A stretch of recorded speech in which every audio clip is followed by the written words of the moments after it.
Hi, I'm Bill O'Reilly. Thank you for watching us tonight. Does the Obama administration understand how to wage war? That is the subject of this evening's Talking Points memo. Last week, Taliban attacked a small village inside Afghanistan, beheading at least 3 civilians, and indications are they killed other unarmed folks with hand grenades.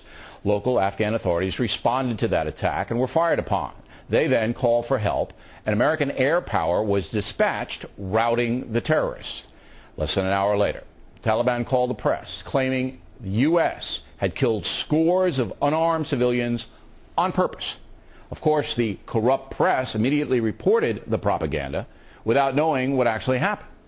Then, the President and Secretary of State Clinton made statements. I also made it clear that the United States will work with our Afghan and international partners to make every effort to avoid civilian casualties as we help the Afghan government combat our common enemy. I wish to express my personal regret and certainly the sympathy of our administration on the loss of civilian life in Afghanistan. We deeply regret it. Secretary Clinton then went on to say there would be an investigation, which there should be.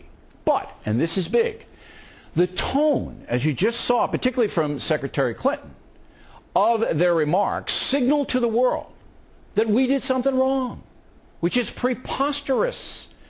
These Taliban killers hide behind civilians while murdering other civilians. Are we supposed to let them do that? Now, the factor has been briefed by retired Brigadier General Anthony Tata, who told us that the impact points of the American bombs strongly suggest they didn't kill civilians in that village. Talking Points believes that President Obama needs to get much tougher fast in the commander-in-chief role. If we are not going to fight to win in Afghanistan, let's get our people out of there.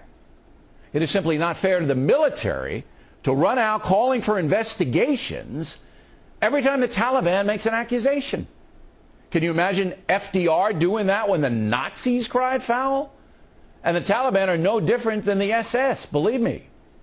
It is long past time for the USA to stop with all the contrition. As in Iraq, the military is fighting and dying to give the Afghan people a chance at freedom, a chance to live their lives without the threat of being beheaded. If the world isn't like that, tough.